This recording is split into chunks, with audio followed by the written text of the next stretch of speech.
Welcome to 502 Entrepreneurs, Louisville's podcast featuring local business owners, entrepreneurs, and side hustlers, all who have a story to tell. I am your host, Carl Armijo, owner and operator of Carl Armijo Photography. Our guest today is Tony Helms, owner of Derby City Press. It's time to keep it weird with Tony. Tony, how you doing? What's up, brother? How are you? Oh, man, I'm doing well. Glad to have you here today. Thank you. I'm glad to be here. So tell everybody who you are and what you're currently doing business-wise. I know you've had a lot of things in the fire in the past, so what's your main focus now? My name is Tony Helms.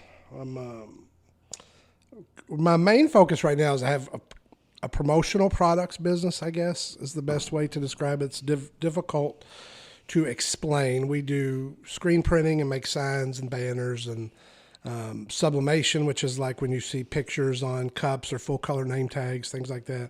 We do engraving. It's not so easy to explain. Some people think I make t-shirts. Some people think I make signs. Truth is, we do all that, and that is a relatively new business for me. I've only had it, I guess, about 2 years. And then I clean carpet on the side. I say I clean carpet on the side. That's how I've made a living 20 years. So go back to your printing business. What's the name of your business? It's Derby City Press. Okay, and where is it? It's at 5616 Barrett Lane, Louisville, Kentucky. It's 40272. It's in Valley Station, right by the Walmart, next door to Hideout Pizza. Oh, okay. So you've got a storefront there. You're renting space and right. Actually, I started out, it was like a side hustle. I was making t-shirts. I was like everybody else. I had a silhouette and I was cutting vinyl. And then somebody said, you should make signs. And I said, I don't know how to make signs. And they said, I'll give you $1,000 for 2 signs. And I said, well, let me go figure out how to make signs real quick. I know how to make signs now. Yeah, let me go on YouTube. So I bought a bigger cutter and I started making signs. Well, my best friend had a business in a niche. And basically was selling goods to the fraternal body. So for those of you who don't know what that is, it's like Masons, Shriners, Odd Fellows, Scottish Rite. It's a very specific niche.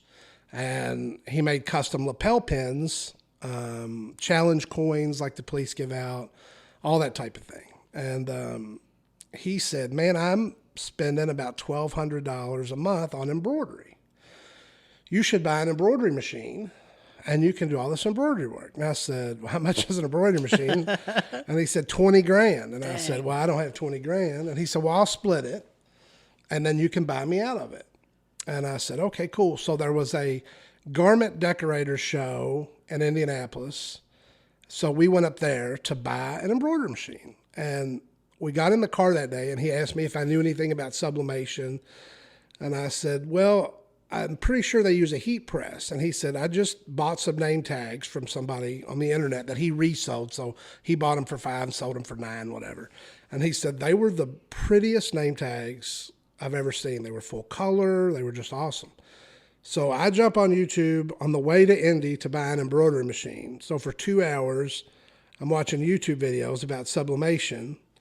And by the time we got to Indy, I was a sublimation expert. And, $20,000 for an embroidery machine at $12, $15 a piece, a job. And we could get in the sublimation business for about $10,000 and make just a plethora of stuff. Name tags, cups, mugs, hats. I mean, it was just, I said, this is a no-brainer. I said, we need to have a meeting here. So we left there in the sublimation business. Okay. So now explain to me the sublimation business, because I'm a little bit familiar, but my understanding is you have some sort of printer with special ink. Correct. That you can print your designs on. Yes. And then from there, it's sublimated onto the media. Yep. But I don't know what the sublimation process itself is. Okay, so exactly what it is heating an ink to 400 degrees, turning that ink into a gas, and then turning back into a solid without ever becoming a liquid. Only on to polyester. So That sounds a little complicated that way, but it's really not. Basically, you have a special printer with special ink in it, just like you said, expensive printer. You print something off, and then there are a ton of products out there that have been coated with a polyester coating. So just like this metal cup, it's a metal cup, but it's coated with a polyester coating. So then because it's coated with that coating, I can then heat up. I can lay that transfer on that cup, heat it up to 400 degrees, and it goes into that polyester coating, making it permanent. I gotcha. But the coffee cups, a lot, anytime you see coffee cups that have multiple colors on them, those are probably sublimated. One color may be screen printed because that's cheap. Yeah. But if people send us stuff that has 6 colors in it, sure, they have to be sublimated. Yeah. What's cheaper for the customer?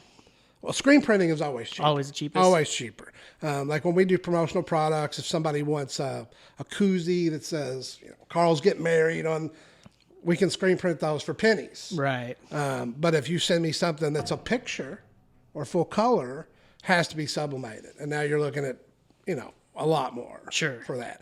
But the biggest way we use it, name tags, full color. If you look at an engraved name tag versus a full color sublimated name tag, there's like a picture on it.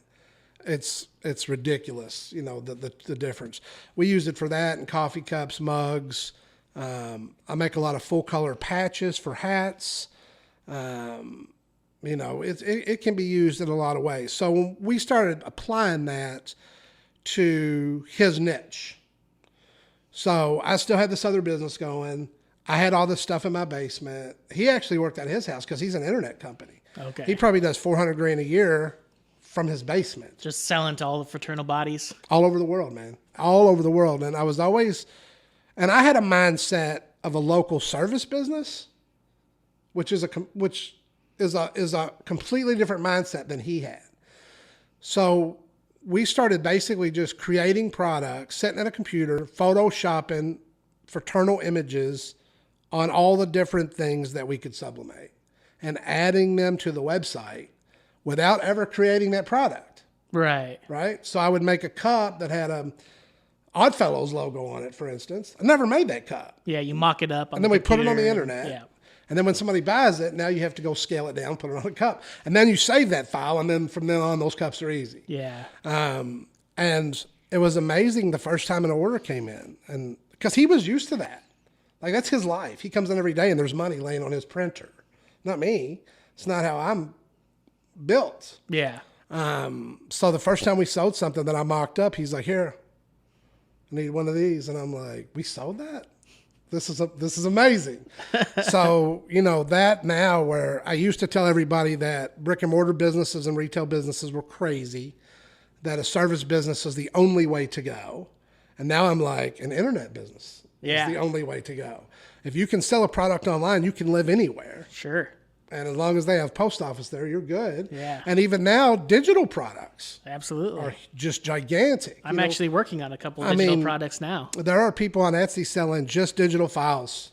And I mean, they're killing it. Yeah. And I'm like, it's pretty amazing. They're not really making anything. It's computer time. I mean, don't get me wrong. They have some intellectual property, but they don't have to really ship anything. They don't have to deal with a box or a package. You make it one time, and then you just kind of let it sit there on the internet. Hopefully you can drive some traffic to it if you really want to get it out there and, just provide some value to people and get some money coming in. So when, at some point these basements, my basement was looking like a sweatshop. I mean, it had 10-foot workbenches and fluorescent lights hanging from the ceiling and all this stuff. And I said, hey man, we should look at, a building.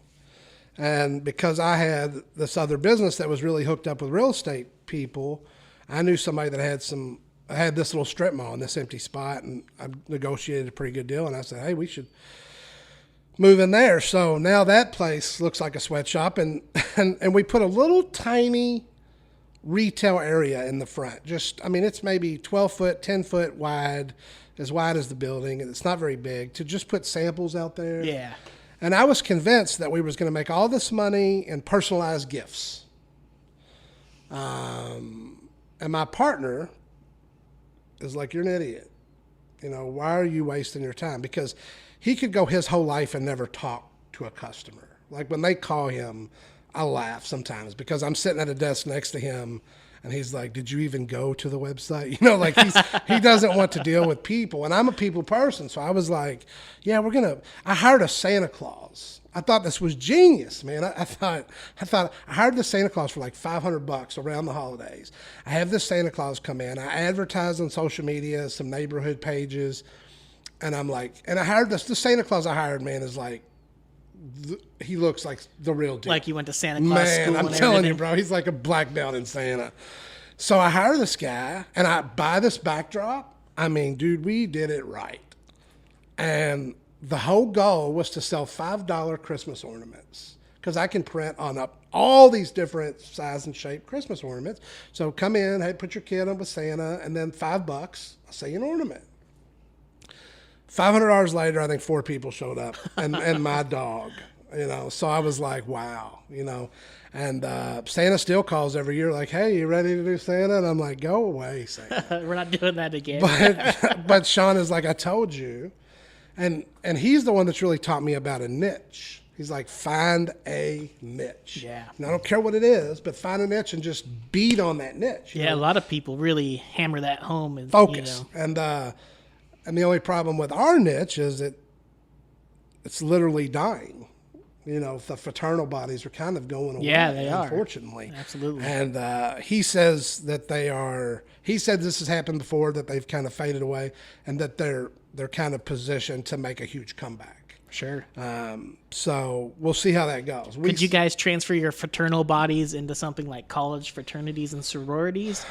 Would they do the same kind of thing? You know, I think the way to go, and we've talked about it, and he's already kind of splashing around in that area, and it's kind of fraternal. Well, it is fraternal for sure. Absolutely. Is police. Yep. Like he's doing challenge coins. Right now, he's probably making challenge coins for every department in Louisville. So, you know, they're fraternal, FOP. Yep. And I'm like, you know, maybe we should start kind of pointing in that direction. But we're still doing, and in other places than America, and a lot of people don't know this, but the fraternal stuff is on the grow. Yeah, absolutely. So, you know, it's maybe it's just an American problem. I don't know. I love fraternal stuff, you know. It might be an American problem. We got a lot of problems over here that, you know, I think a lot of it's our short attention span, and, you know, it's like, you know, people feel like they don't have enough time to invest in something new. You know, they don't know what a fraternal organization is. You know, people have heard of the Masons. You know, nobody's heard of the Oddfellows. You know, some people have heard of the Scottish Rite, things like that. Everybody knows the Shriners, right? Because they're in, you know, all the parades and stuff with their little funny cars and right. hats and the clowns. And well, I think that, you know, Masonry is known. People think that's the Illuminati and all that, but times have just changed in a way that you know, becoming a Mason is very, very difficult. It's not easy, and I just think that in this day and age where you have both people in the both people in the household work, super busy. You know, I mean, look at you. You have a regular full-time job. You have 900 other little side things going on. You're a photographer. When do you have time to invest? And you do volunteer in fraternal bodies. yeah, So it's a time management thing. I think a lot of people are just like, there's a game on, and I've got to go watch this ball game. It's way easier to watch the ball game than it is to work on your side hustle or go volunteer or whatever the case may be. You know, people, some people just do not have it in them. I have a very good friend who has been a plumber for a very long time and works at a company that pays him a commission. He makes a percentage. And he's been doing it so long that he has all these commercial clients that call him on his cell phone. They don't call the plumbing company, they call him. And if he's sick, they'll wait. That's how strong he is. And I'm like, bro, $40,000 and you can have a van and all the equipment. Yeah. What are you doing? Instead of making 35%, you make 100%. Instead of working 60 hours, work 20 and make twice what you were making at this job. Sure. And he's like, no, I'm good. Yeah, and there's a lot of people like that. I've heard of companies, you know, especially like in the cleaning niche, where somebody will start a cleaning business. They're good at marketing. They're good at acquiring clients. They don't know shit about cleaning. So what they do is they find people who are good at cleaning, who have their own business, who may not be raking into clients or have a full schedule, and they say, hey, I will pay you X amount of dollars. I'll give you the client, and so, they're maybe not making as much as they were if they were out on their own, but they're still making something, and their schedule's full now. Right. So they end up making more as a cleaner than they were when they were on their own. 100%. And they've got somebody who's actually running the business part of it, who's feeding them the clients. So I mean, it's kind of like your plumber guy. It sounds 100%. like it's almost the same gig. 100%, and that's why these companies like Home Advisor and these different companies exist just on the model of finding people business. Angie's List. Yeah. Angie's List started out as a legitimate, I'm going to bitch about this guy who robbed me, and I'm going to make a list so everybody can see it. And you used to have to pay to join Angie's List. I remember that, yeah. And now she is a marketing machine, bro. Now people pay Angie to get a good mark on the list. That's right. And, I mean, it's no different than the Better Business Bureau. They're the same way. Yeah. Give me $500, $600, whatever it is. We'll give you this A+ rating. Yep. A lot of people don't know that about the Better Business Bureau. No, and one of the biggest crooks in this town, if you ask me, and I'm not going to say anybody's name, he owns a plumbing company and has a gigantic plumbing company, and I still feel like he's a crook. I feel like he takes off old people. Was the Better Business Bureau Man of the Year or something last year. And I'm like, I saw that sign, and I'm like, he must give them $50,000. Like, how is this? But goes to the thing that you can be really good at something. Like my buddy is a fan. If you have a clogged up drain, there is nobody in this town that's going to get it unclogged better than him. But I think that he knows when it comes to the bookkeeping and the paperwork and the marketing and the advertising, it is not. And even me, who I'm a fantastic talker. I'm a good in person. My customers love me. When I sold stuff for a living, I was a closer. But I hate the bookkeeping and the paperwork. I think everybody does. Everybody does. And the marketing, and I've been in business 20 years, and from where it started to where it is now, that is a constant learn. It's like, yeah. Every single day. When I got in business, I had a $20,000 phone book, Yellow Page ad. And if you wasn't in the Yellow Pages, you were done. No one's finding you. And now, what's a Yellow Page? Is it 10 pages long? They don't even, do they exist still? I don't know. I don't know. We used to have 10 of them in your house, and they was 4 inches thick. Yeah. And now, social media and AdWords. And I was just talking to my partner the other day. I think that Facebook, who I made a fortune with Facebook marketing. When I thought I was going to lose everything in my business, I made a comeback with Facebook. I think they have pretty much changed their algorithms now that if you're not giving them money, they're not going to show your stuff. Like your business page, the Frontline business page, which is Sean's business, the Fraternal Goods, frontline.net. He has a huge following on Facebook, and he is posting 2 and 3 times a day. And he don't feel like he's getting traction. And he was like, I think Facebook's a crock of shit. And I'm like, you're just not paying them. Yeah. They have figured out that they're not, they had to monetize. That's how they make their money. 100%. And they're the best spies in the world. Man, my partner all the time, Sean, I'm going to quit saying my partner. Sean says all the time that don't say it out loud or it'll be in your Facebook tomorrow. It will. I came out of Lodge last week or the week before, and Shane and I stood in the parking lot and was talking forever, and he was convincing me to go get on TikTok, and I'm like, those are 9-year-olds, and he was like, no, bro, look, and he's showing me, and I swear the next day TikTok was all up in my Facebook. Yeah, that's exactly how it is. I thought, man, is that really true? Like, are they listening to us all the time? I don't know. Yeah. Well, I mean, it's this whole retargeting ad system that they have right now, all these websites have what's called a pixel on it.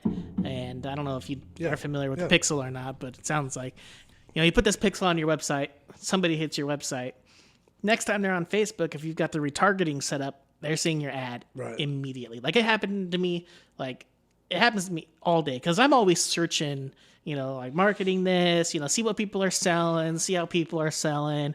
I'm really interested in like how people are selling things. So you right? have information marketers just blowing. Oh, mine's blowing up. It's like crazy, right? And then I went to the website for the Rich Dad, Poor Dad guy. I forget his name. Robert Kiyosaki. Yeah, and because I've just finished listening to his book on Audible, and I was kind of interested in that game that he talks about, right? This cash flow game, where he. You play it with your family, and it kind of teaches you how to manage your money and, keep assets versus, liabilities and things like that, and all in like a game form, so you can kind of learn fun. I went to his website. How much is this game? It's like $76 for this game, right? Which, hey, if you're raising kids, that might be a good investment if they can learn something from the game about managing their money. You know what I mean? Especially the way he talks. But the next thing I know, I click over to Facebook, not even like 2 seconds later, bam, Robert Kiyosaki ads all over my feed, just instantly like that. Well, and it's, Robert Kiyosaki, me and you was talking about it before we started recording. That was one of the most important books I ever read, and I probably read it, 20 years ago, maybe 15 years ago, I don't remember. And that goes to one of my other points is another book I read when I was starting my business, Guerrilla Marketing, said it's much easier to have a customer and create a business than it is to create a business and find a customer. Yeah. And that's just what Kiyosaki's did. He wrote this book that was like, man, it was so important. That book to me is important. I tell every young person, whether they're an entrepreneur, whether they're not, especially if they're thinking about starting a business, Get Rich Dad Poor Dad. Read that. Read about this track of life. It's important. But now he's written however many more books. Like right. He got this customer. So now he has this customer base. What else can he sell them? Exactly. Last night I was bitching at Ellen DeGeneres. I'm just kidding, Ellen. I was bitching at Ellen because we went to eat, and then we decided, let's play a board game. We haven't played a board game in forever, and I just didn't want to invest the 11 hours of Monopoly. So we went to Meyer, and we bought that Heads Up, which she plays it with like an iPad. She holds an iPad above her forehead. She created the app, I think, or somebody created it, and she put her name on it. But I think the way it works is she holds an iPad above her head, and then it gives clues, and people have to guess. So they have it in board game form. Okay. And I'm like, oh, that's the Ellen game. And then I get home and I realize this is definitely best played with an iPad. Ellen, you got me for $16. Now I'm having to hold playing cards in this plastic headband that you have me strap into my head. And I was just like, Ellen, you got me. But, it's amazing, man, how you can monetize just if people are already coming to you. Yeah. Just figure, Ellen sells probably $1 million worth of underwear a year. Underwear. Wow. How's Ellen in the underwear business? But now it's the posh thing to have Ellen underwear. I didn't know that. Yeah. Yeah, I'm doing this thing now. It's called so I don't know if you've heard of Russell Brunson and ClickFunnels. He's all over my Facebook and things like that, right? Of course he is. he's got a service, and I haven't subscribed to it yet, but it's like $97 a month. And essentially, it's a web platform where you can build sales funnels for your products, right? And so what he does is, I don't have it in here with me, but he goes online. He wrote a book or two. He gives you the book for free. You pay for shipping. Now he's got your email, right? And then he's got this thing, which I'm in now. It's called the One Funnel Away Challenge. It's like $100. It's like a 37-day long thing, right, where he walks you step by step on how to create a product, how to sell the product, offer the product, and then at the end of the day, you build it in ClickFunnels with their 14-day trial, and he hopes that you stick around and pay him the $97 a month to stay with ClickFunnels and sell your product. But you would have to sell some stuff. You have to, yeah. So he's trying to get you to the point where you're making money within those first 2 weeks. With and it your only product, costs you $100 to try. And it costs you $100 to try, and then if you're making money, his idea is you're going to stick around. You are. You're going to buy my product. Why would you not? Yeah, exactly. So I'm in that now. And, I'd be curious to know how that goes. So that's my biggest weakness is And we talked about this before. It's really killing me. And I was thinking about today. So, I've transitioned over the last year from Derby City being my side business to my full-time business because of health problems. So I had this carpet cleaning business for 20 years. We cleaned carpet, sold it, and installed it. And I mean, that's really still how I pay my bills. But I'm trying to do the other thing. Well, that was mostly commercial customers. I learned early on when I started my business and I was going to be a carpet cleaner, and this is 20 years ago. I'm going to be a carpet cleaner, and I'm just going to run coupons, and I'm going to be in the phone book, and all these people are going to call me, and I'm going to make money. And, the first year I was in the Yellow Pages, my ad was $400 a month. It was a dollar bill, what they call a dollar bill size ad. So it's $4,800. Well, I couldn't pay the bill, right? Yeah. I just couldn't. I didn't have enough money. It was 24 years old, 23 years old. I couldn't pay the bill. And at the end of the year, I never will forget this. This is crazy. This is how it worked. The Yellow Pages called me and said, "Hey, Tony, you ready to get your new ad?" And I said, "Man, I didn't pay for last year's." And they said, "Well, you're not on our list." And I said, "Well, I didn't pay it for sure. Like, I owe you guys like $5,000. And so he calls me back and says, "Hey, I looked at your ad, and the problem was it was too small. Your placement was bad because the way it worked was the bigger the ad, the closer you went to the front. It had nothing to do with alphabet.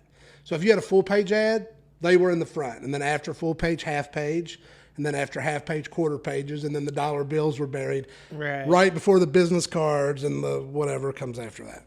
So they send me back a beautiful, thing that they drew up, half page ad. It says you need to get a half page. It's going to put you right up front. It's $1,100 a month. A month? A month. You're going to make enough money off this ad to pay the rears. And I'm like, okay, cool, right on.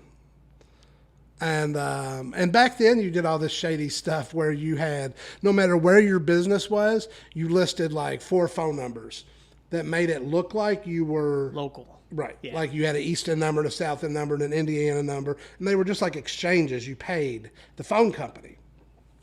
And this time I added those. I did East End, Central, and South End, I think, or something like that. And I did make some money, but nowhere enough to pay them. So after that, I decided, you know what? I'm going to do commercial work. So commercial work, I could go out, sell myself in my business. And I used to sell out, I bought Dan Kennedy. I don't know if you know who that is or not. Yeah, I know the name. Dan Kennedy is like the godfather of mail marketing. Like Yeah. he's Okay, like yeah. I know the guy you're talking about. All these guys like Grant Cardone and Joe Polish and all these guys, they were probably in Dan Kennedy's mastermind group. Like he ended up being the guy that taught people how to sell information. And Sean used to be in one of Dan Kennedy's mastermind groups, and he wanted Sean to be like his niche guy. And Sean is the one that was teaching me all about direct marketing, and this is what you do. So I used to send out letters to apartment buildings. I would join apartment associations, and I would send them letters and say, I'll give you 3 free apartment cleanings, not to be used on the same day. So what that did was it gave me 3 times to talk to this person. Yeah. To go in and jelly with them. Because, man, don't make my own mistake that life and business is about relationships. Always. Period. I don't care what anybody says. And I had girls tell me, I got your thing. I'm going to use your free carpet cleanings because I'm not stupid. But I love my carpet cleaner and I'm not switching. Now, that's a real tough pill to swallow, to be standing in front of her and say, no problem. I totally understand. Let me get these free ones knocked out just so you can see the quality of my work. And you have my card if you ever need a backup. And that's what you had to do. And that was tough. Yeah. When they're saying, I'm going to use your dummy because you sent this free carpet cleaning, but I'm not going to switch. But many times, a week or 2 or a month or 3 months or 6 months later, they kept that magnet on their file cabinet and their dude messed up or he quit or he got sick, and they would call. So it wasn't a fail. But once I built that commercial business, I didn't have to spend any money. It just repeated. Apartments are going to empty. Rent-to-own stores are going to come, pick up dirty furniture. And I built up a big commercial business so that I didn't have to worry about marketing anymore. And I didn't have to do that. I just did the work and got paid.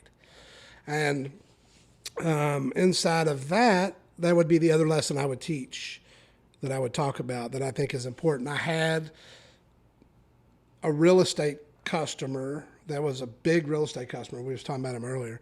They had a ton of apartments, and I had a great relationship with them. And they had, everybody had the same carpet layer. And he kind of had a midlife crisis, man. He just, got like a 20-year-old girlfriend in a Hummer and just wasn't showing up to work. And so I went around and said, hey, would you take a bid from me on the carpet laying? And they said, well, yeah, we don't know what we're going to do. So I had a carpet laying friend, and I'd already asked him, like, would you want to work for me if I had enough business? And he said, yeah, man, right on. I'd like to do that. And I went around to every carpet store in Louisville, and because I couldn't buy it wholesale. If you didn't have a carpet store, you couldn't buy it wholesale. So I went around to every carpet store in Louisville and said, hey, I've got all these apartments, probably like 1,500 doors, 2,000 doors. I could sell all of them carpet if you guys would treat me right on the price. I have cash.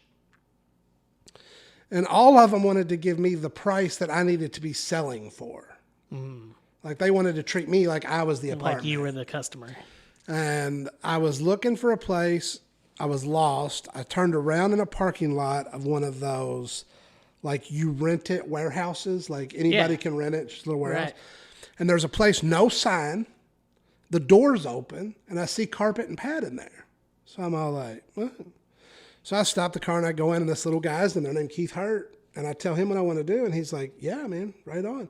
And he gives me a price that I can work with. And then I'm like, hey, could I leave the carpet here?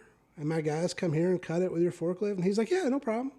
Keith had been a distributor, had been a rep, and was starting this business and was really hungry to get clients. So he was like, yeah, man, anything I can do to help. And I bought the first couple rows cash, and it really took off. And I called him back and said, hey, man, I need more carpet, but I'm out of money. Can you help? And he said, man, I can give you 15 days. So that at a time was, crucial. I had to have it. I had to have the carpet. But that's how I got in the carpet laying business. And then a couple years later, that same company had a painter. And me and this guy didn't get along. He was a big bully. He had been a tough man fighter, this dude really had fought Butterbean. Yeah. He was like a big dude too. Like there's no way I was fighting this guy. And we didn't get along. And then to make a long story endless, he gets fired. Well, he had a pretty good relationship with her, and so did I. I had a really good relationship with her, but he did too. And I thought, she'll calm down in a day or two, and she'll hire him back. So I went in there and said, hey, can I bid on the painting? And she said, Tony, what do you know about the painting? And I said, get it on the wall, not the floor. And she said, I tell you what, I'll do it for $20 cheaper than he was doing it, and you let me paint one. And you just go take a look at it and see what you think. And she's like, okay, fair enough. So I went home and told my wife at the time, I said, hey, we're in the painting business. Which at this point, nothing surprises her. Yeah. And I could see that with you. Yeah. So she goes, who's the painters? I said, well, you and me, until we figure this thing out, we're going to go paint one. So I think we hired some day help, and we went down and painted this apartment. It took a day and a half. It was like $300. And I'm like, this is terrible. $300 for a day and a half. Carpet cleaning margins. Carpet laying margins. I'm like, no way, this is terrible. So I Google how to paint fast. And it shows me a paint sprayer. And I'm on YouTube learning how to use a paint sprayer. I'm at Porter Paint the next morning buying one. And I'm spraying apartments the next day, 2 a day. Oh, wow. So we went from cleaning carpets for $65 an apartment, laying carpets, and then painting. So what happened then was all I could do was take care of this customer. But I thought that I was a mad genius because I had followed guerrilla marketing's suggestion. I had a customer. I created businesses around it. I'm making a fortune. I mean, if somebody moves out of this apartment, I'm getting paid. Yeah. I'm getting paid. And people Because move out. you got all the business there. No matter what. And everything was great. And I started letting everything else go. The rent-to-own companies, who had been my bread and butter for years, they had gotten kind of wishy-washy on pay.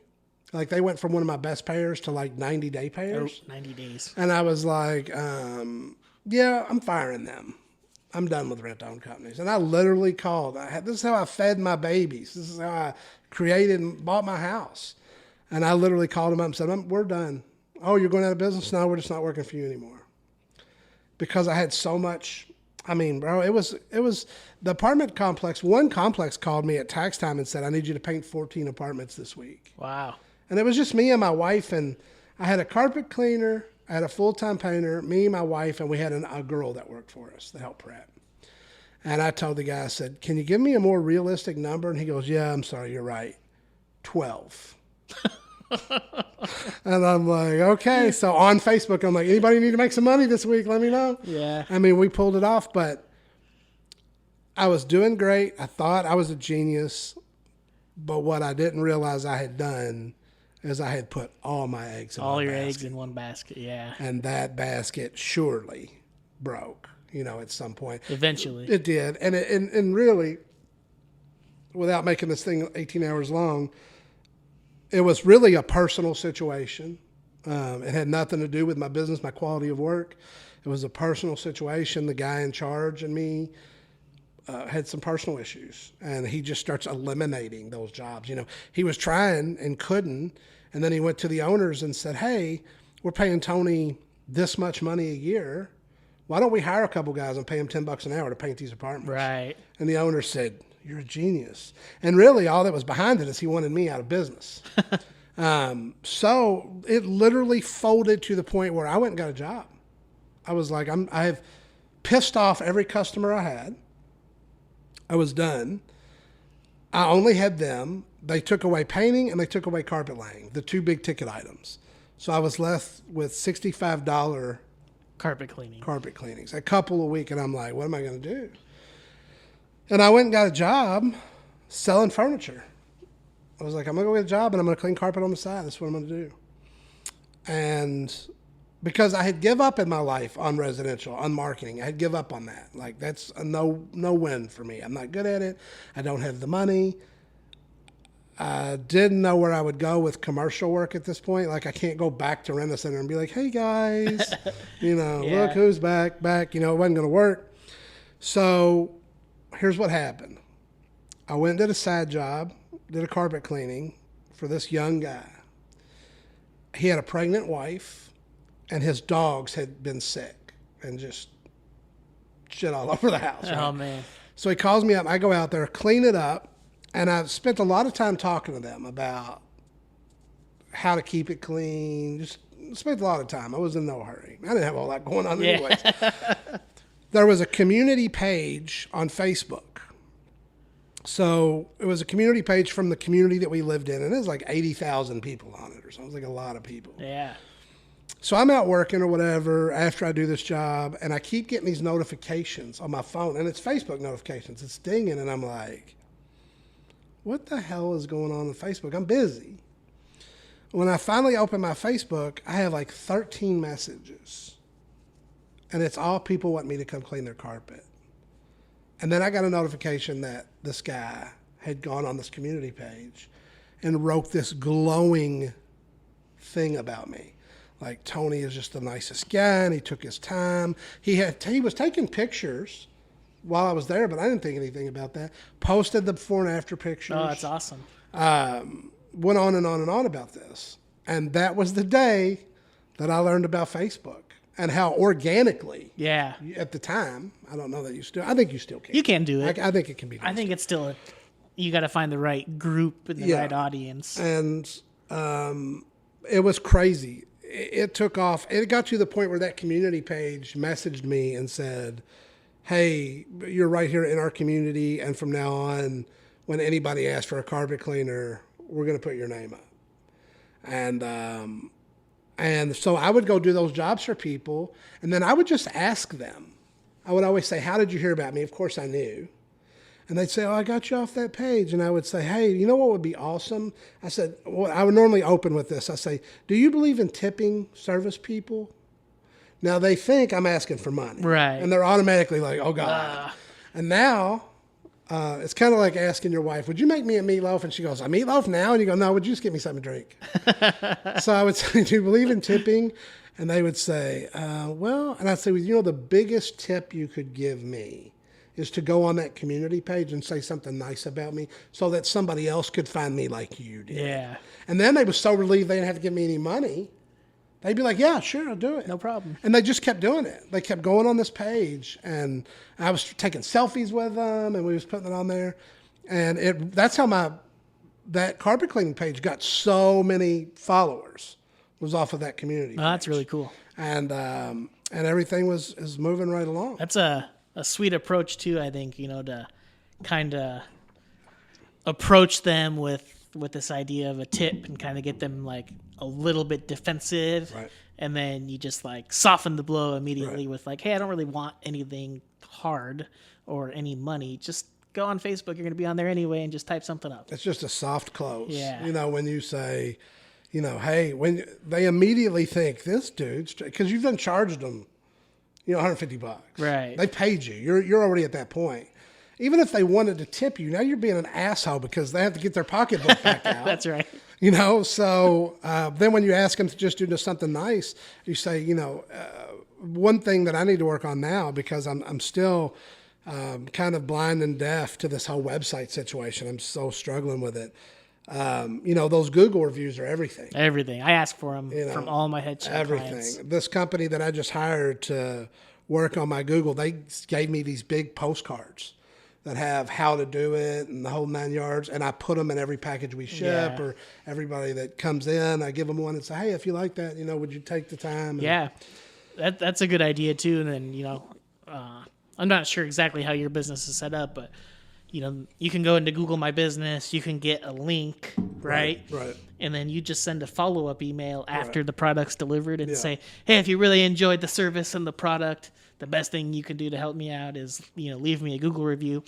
I've made it easy for you. Click the link and it takes you right there." Right. And they click the link and then it just pops up and they can hit 5 stars Right. and type something up. And But I mean, those Google reviews they're everything. Yeah. And we're in the process right now. I'm working on a website for Derby City. Classic has a website, but like I said, really, the carpet cleaning business I've been doing it 20 years. My children have this bad habit of wanting to eat 3 times a day. yeah. And so do I I. still have to clean carpet. And I still have to lay carpet just to pay my bills. I would like to get at a place where I can say, "You know what, I'm done." My youngest boy helps me with carpet cleaning, and that might be a great college job for him, high school job for him, and it teaches them about business. One of the very first things, maybe what started this for me, is when I was a little kid, I said, "I want a lemonade stand." And my dad said, "Okay, Diane, go to the store and get him everything he needs. And get the pitchers and the cups and the lemonade and get him a big poster board and get him a big marker and get stuff to decorate that board with." And I'm thinking, hells yeah, I'm about to have the most gangster lemonade stand in the South End. So Mom comes home with all the stuff, and then Dad sits down with me at the kitchen table with the receipt and a calculator and says, "Okay, the lemonade costs this much, the sugar costs this much, the cups cost this much. This is your cost of doing business. This is what a cup of lemonade costs you. The startup cost for your business, your poster board, your markers, your tape, was this much. I loaned you that money, and I'm going to let you pay me back at 4% interest because there's no such thing as free money." Nice. And That's a good dad. He did. I mean, Yeah. my dad was a teacher, man. He was always teaching That's something. awesome. And that's kind of, I'm hoping with, I hope that the boys have seen, me be in business. I'm not super successful. I've been free, which was the big thing to me. Yeah. Dad was a union construction worker, and And like I said, it's a big joke, especially around Lodge. Nick introduced me the other day as this guy has 20 businesses. I've had several businesses. I'm not afraid to start one. Sure. That's for sure. I like starting them, and sometimes they're a bust. Sometimes they're a pain in the ass, and you're like, I'm done with this. Let's move on to the next thing. But I have no fear. I will start a new one tomorrow. I don't care. I think that's super important for anybody who might be listening or thinking about starting up a business, right? Is like, we're so afraid of failure that it just stops people from doing anything, right? Yeah. They don't start.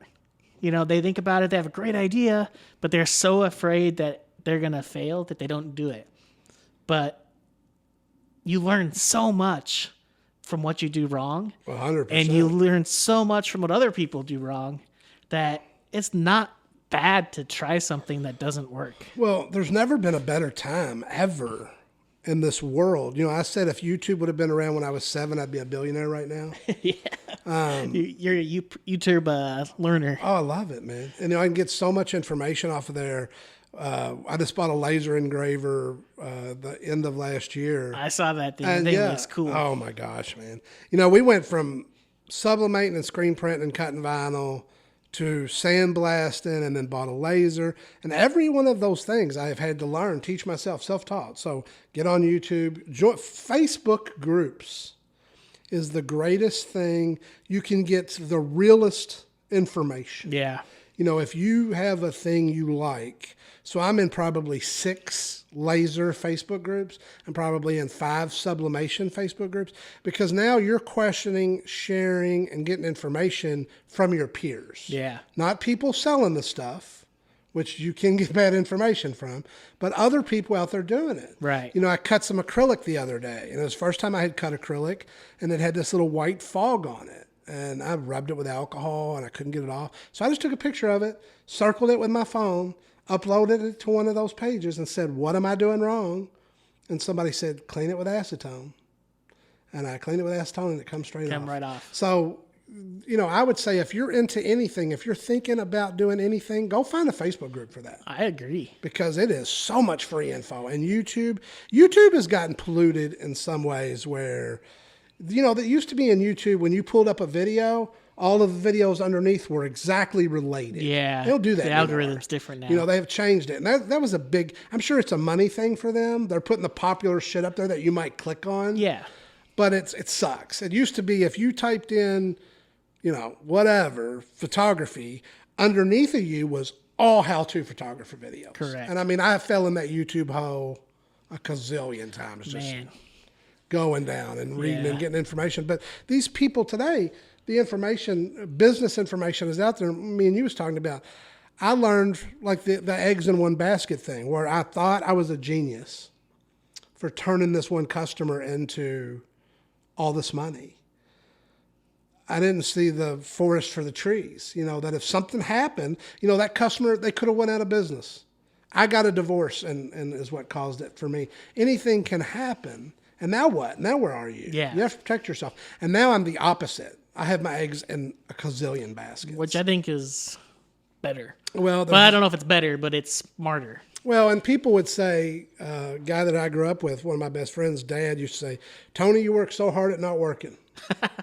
And I think he thought that was an insult, but I thought it was smart. And my dad, like I said, was a union construction worker, and by the time I started the carpet cleaning business, that would have been my 3rd business. My first one when I was 14, my second one when I was 18. In the carpet cleaning business, I was 23 or 24. So I had gone to my dad for money, straight up. I went to him and said, I want to start this business. I was getting married. I said, I need some bread. And he's like, Tony, what about the other businesses? He was a union construction guy. Right. So he was like, just join the union. And I'm like, that's not really for me, and this, that, and the other. And I went to meet him at work one day. He worked for this giant construction company, and he takes me into the office of the owner. And I never will forget. This guy had a desk so big, I think they built the building around it. And I just remember it being gigantic. And he's sitting behind the desk, and my dad says, Mr. Whitten, my son here, Tony, wants to start a business, and do you have any advice for him? And Mr. Whitten looked up like we was bothering him, and said, yeah, if you can make more money working for somebody else, work for somebody else. And we left there, and my dad said, "What do you think about that?" I said, "I think it's the dumbest shit I've ever heard." And he said, "What do you mean?" I said, "If I could make $500,000 a year, but I had to work 80 hours a week and travel and be away from my family and my friends and make all this money, or I could make $50,000 a year and work 2 days a week, what's better?" Right. 5 days to spend with my family and my friends, do the things I want to do, 50 grand. At that time, my dad, when we're having that conversation, my dad probably made 40. And it was nothing to sneeze at then, 20 years ago, 40 grand a year, so make a living. And I said, if I can make 50 grand a year and work 2 or 3 days a week, that's disco. And in my mind, I knew, I wanted to be able to take off. Yeah. I never wanted to miss a ball game or a field trip, or I just didn't want to miss that stuff. And that's where I was comfortable. I'd be okay being 1,000 there. And my dad used to say, "Don't you want 20 trucks, carpet cleaning vans?" I'm like, hell no. That's a ton of problems. The more employees you have, the more problems. Yeah. The more equipment you have, the more problems.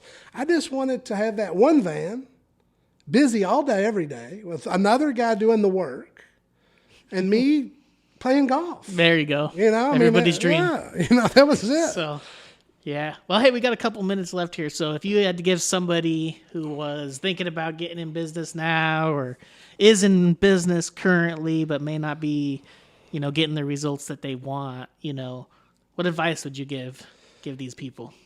No, I've thought about this all week. What would I Putting say you on the about spot. this? No, I have the answer. I have the best answer you've ever heard. I've had a golf course, a fruit market, and a deli, a carpet cleaning business, a promotional products business. I've had a couple different businesses. The biggest mistake that I made with all of them is I went and learned about whatever the business was. So for carpet cleaning, for instance, I would learn about cleaning carpet or whatever. I wasn't learning about the right thing, which was marketing. And when I figured the money up to start the business, I would say, a machine costs this much, business cards cost this much, insurance costs this much, soap costs this much. Just add $10,000 to whatever number you come up with for a marketing budget, because everything that is bought is sold.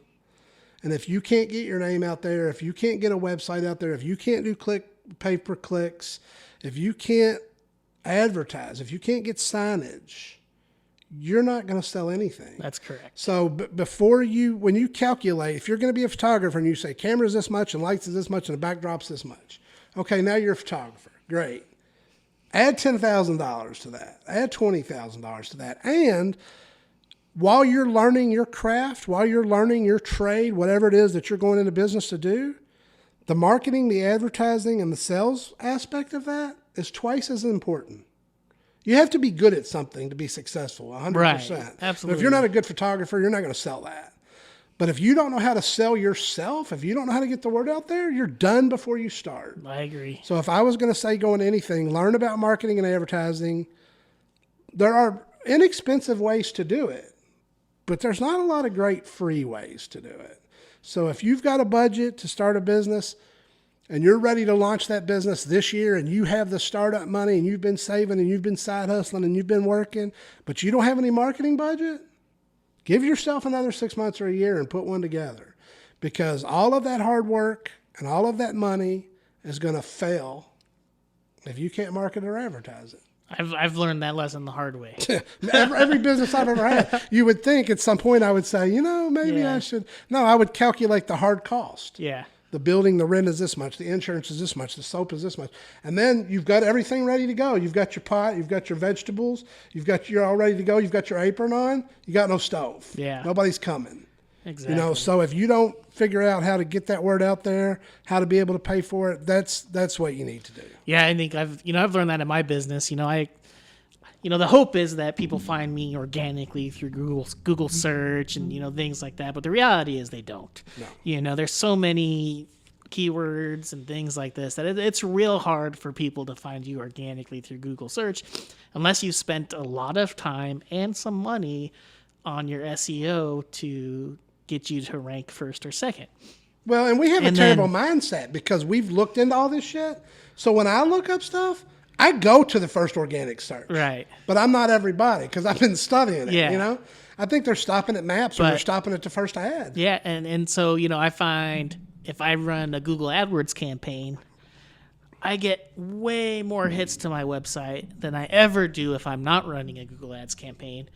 And, more hits to the website means more leads, which more leads leads to more customers, right. And, if you don't have a marketing budget, then it really puts you at a disadvantage. Unless you have a huge personal network that you can rely on, who's going to, spread you around word of mouth only, Right.